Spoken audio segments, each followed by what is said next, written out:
अस्सलाम वालेकुम एवरीवन। आज chapter number 9 second year chemistry में प्रीवियस लेक्चर के अंदर हमने preparations of methyl alcohol methanol would spirit और इथेनॉल यानी इथाइल अल्कोहल की इंडस्ट्रियल प्रिपरेशन की बात आप लोगों से की हुई है। आज के लेक्चर में chemical properties of ethyl alcohol और साथ साथ मिथाइल अल्कोहल यानी मिथानॉल की केमिकल प्रॉपर्टीज की इक्वेशन आप लोग साथ बनाना सीखेंगे। तो अहमद शाह आप लोगों से मुखातिब है। आप लोगों को चैप्टर नंबर 9 के जिस टॉपिक का रिलेशन आज मैं डिस्कस कर रहा हूं वो है chemical properties of alcohol. Alkanol chemical properties के लिए केमिकल नेम अल्केनॉल है, आम नाम पर मिथाइल अल्कोहल और इथाइल अल्कोहल। लिहाजा हम और आप इसी की तरफ लेकर लेक्चर को लेकर जा रहे हैं। First we have to discuss the chemical property of ethyl alcohol means ethanol. You can see the equation on your screen. C2H5OH plus oxygen means in presence of potassium chromate. तो potassium dichromate K2Cr2O7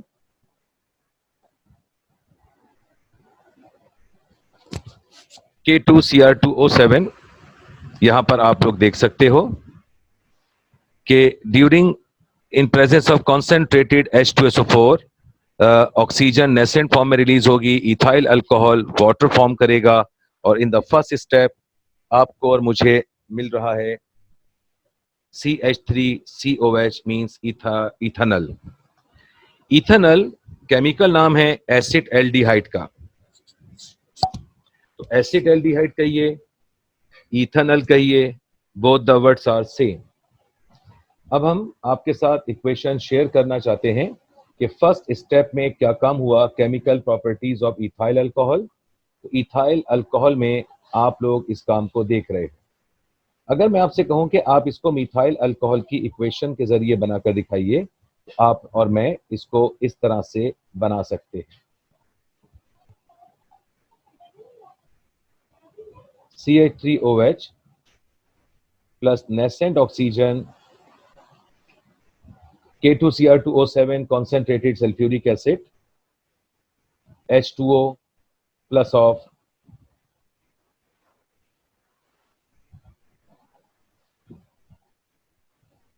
यानी 2 carbon की alcohol oxidise होकर ethanol बनाती है जिसको acid aldehyde कहते हो।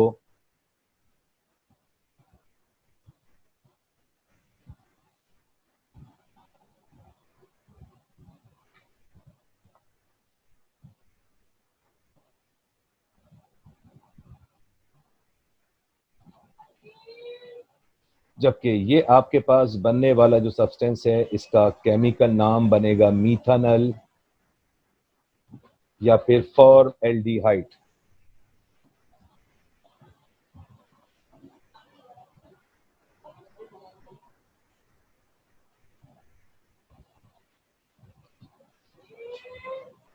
अब इथाइल अल्कोहल ऑक्सीडाइज होकर इथेनॉल एसिड एल्डिहाइड में कन्वर्ट हुआ। Again in the step CH3COH it is called ethanol. Ethanol further oxidise होकर इथेनोइक एसिड यानी एसिटिक एसिड में तब्दील हो गया है।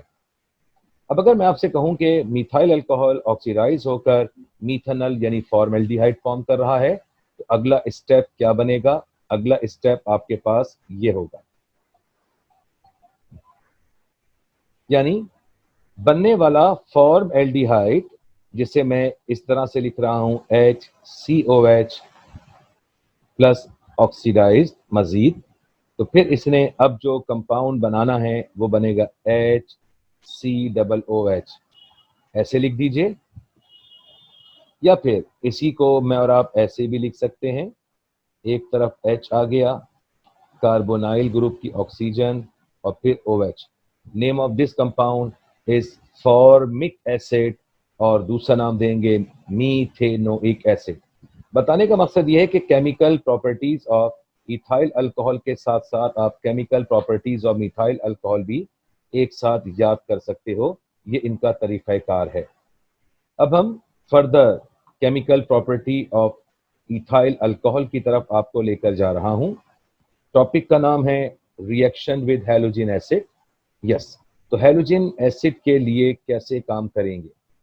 बेटा आप में से तमाम बच्चों ने चैप्टर नंबर 8 पढ़ा हुआ होता है, तो वहां पर आपने ये चीज ऑलरेडी पढ़ी हुई है अल्काइल हैलाइड की प्रिपरेशन के लिए, तो प्रिपरेशन ऑफ अल्काइल हैलाइड। इस पर आपकी स्क्रीन पर इथाइल अल्कोहल की इक्वेशन HCl या फिर आप यही इक्वेशन HBr के जरिए बना सकते हो।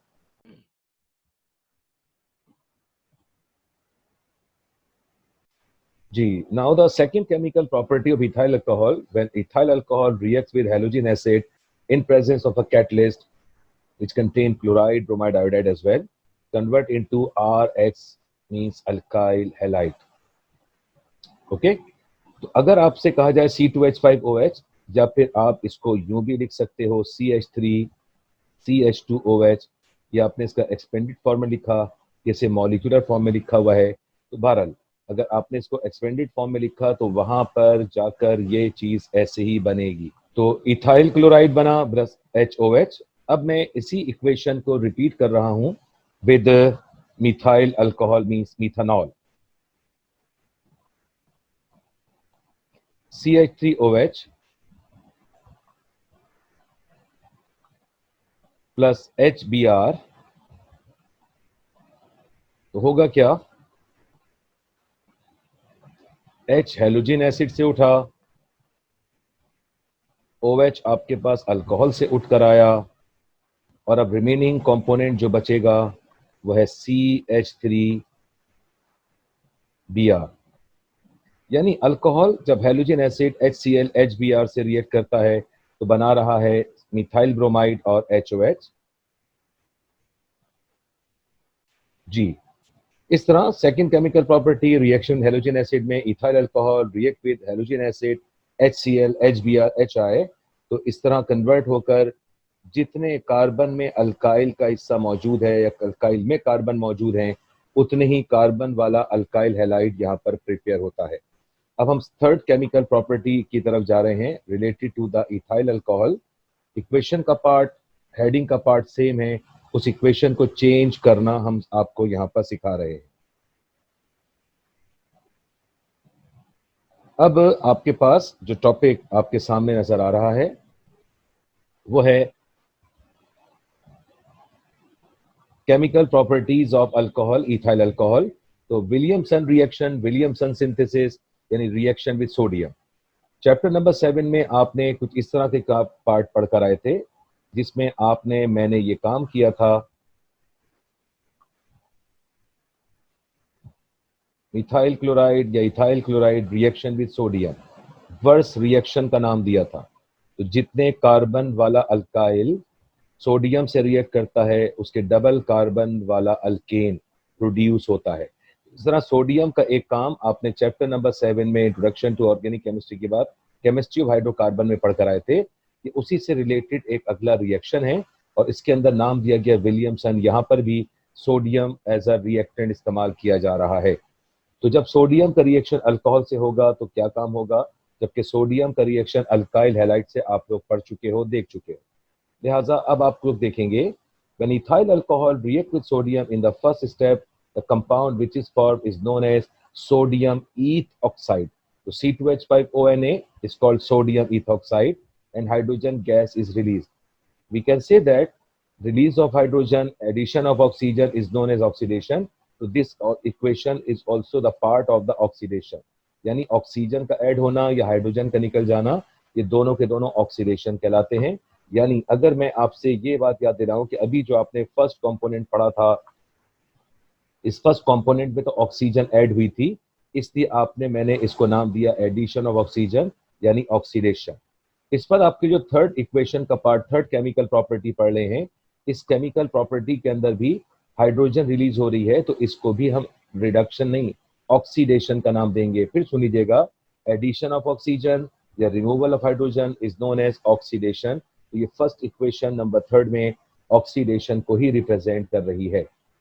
फर्स्ट स्टेप के अंदर सोडियम इथॉक्साइड बन गया, बनने वाला सोडियम इथॉक्साइड फर्दर रिएक्ट कर रहा है इथाइल क्लोराइड से, तो आपके पास मेरे पास एक कंपाउंड बना जिसको नाम देते हैं ROR, और ROR are generally known as ether. तो C2H5O C2H5 chemically known as ethoxy ethane, और फिजिकली या सिंपल नाम जो आप नाम देते हैं वो है diethyl ether. Chemical name इसका डाई इथाइल ईथर का है ईथ ऑक्सी इथेन। ठीक है, तो लिहाजा आपके मेरे सिलेबस में ethyl di ethyl ether preparation का पार्ट है, मतलब इथॉक्सी इथेन हमने प्रिपेयर करके दिखाना है।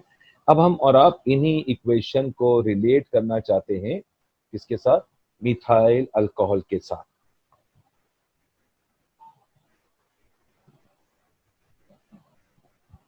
अब देखो क्या हो रहा है,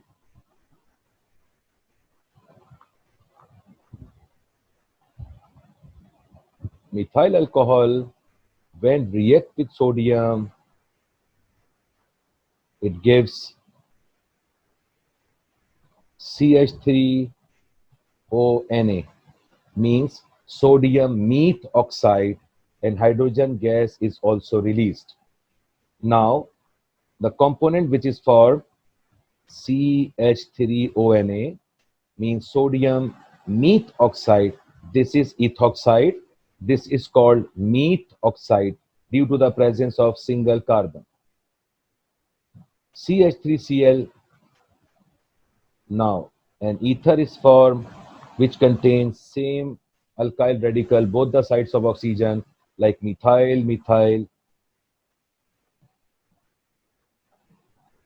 and NaCl is formed. Name of this compound is commonly known as dimethyl ether, and chemical name of this compound is methoxy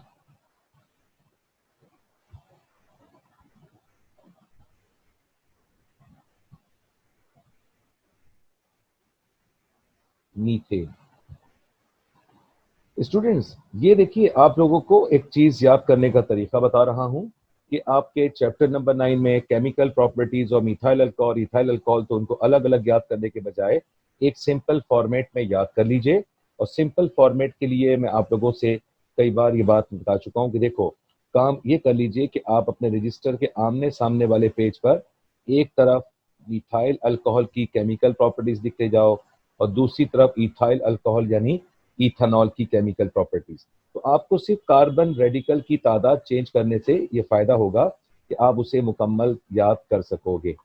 अब हम इसके फोर्थ पार्ट की तरफ चल रहे हैं। Fourth part which is called esterification. अच्छा, मीनवाइल इसमें एक चीज आप में से बहुत से बच्चों के जहन में आ सकती है, तो क्या जरूरी है कि जो आपके पास ये चीज मौजूद है कि C2H5OH इथाइल अल्कोहल थी तो अल्काइल हैलाइड में C2H5Cl बनाए? देखिए, हमें यहाँ पर प्रिपेयर करना है डाई इथाइल ईथर। इसी चैप्टर में आपने दोबारा विलियमसन सिंथेसिस ईथर के नाम पे पढ़ना है, मगर अभी ये chemical properties of ethyl alcohol के फॉर्म में है। जरूरी नहीं है। अगर आपसे इक्वेशन की कंप्लीशन की बात की जाए C2H5OH प्लस सोडियम, तो देखिए फर्स्ट स्टेप में डेफिनेटली यही बनेगा, sodium ethoxide, hydrogen gas is liberated, and now ये जो C2H5ONA which is called sodium eth oxide may be possible ethyl नहीं, methyl chloride, methyl bromide, methyl iodide से react करवा दीजिए, तो फिर यहाँ पर एक तरफ C2H5O और एक तरफ CH3 होगा। यानी आपके पास अल्काइल हैलाइड में जितने कार्बन हैं वो एक ऑक्सीजन वाले कंपोनेंट को कंप्लीट करेंगे। अब हम इसका कॉमन नेम लिखेंगे, E for ethyl, C for methyl है CH3, तो M मिथाइल का नाम दिया गया, और oxygen is known as ether, और केमिकल नाम इसका आप और हम ये लिखेंगे, less carbon along with the oxy यानी मिथॉक्सी, और ये C2H5 मींस इथेन, तो यूं इसका नाम दे दिया गया अल्क ऑक्सी अल्केन। तो आपके पास डिपेंड करता है कि आपको कितने कार्बन के अल्कोहल का रिएक्शन करवा रहे हो। जब आपने यहाँ पर C2H5 लिया था तो आपके दोनों तरफ C2H5 जैसे कि ये लिखा हुआ देख रहे हो, तो इथाइल अल्कोहल से ethyl di ethyl ether form किया। तो अगर हम यहाँ पर अल्काइल रेडिकल की तादाद चेंज कर देंगे तो बेटा अल्कोहल में जितने कार्बन है वो तो अल्क ऑक्सी के साथ नहीं, सोडियम ऑक्सी के साथ जुड़ेंगे, और जो अल्काइल हैलाइड में कार्बन होंगे जैसा कि यहाँ मिथाइल था, इस जानिब भी मिथाइल आकर जुड़ गया। ठीक है, अब हम अपने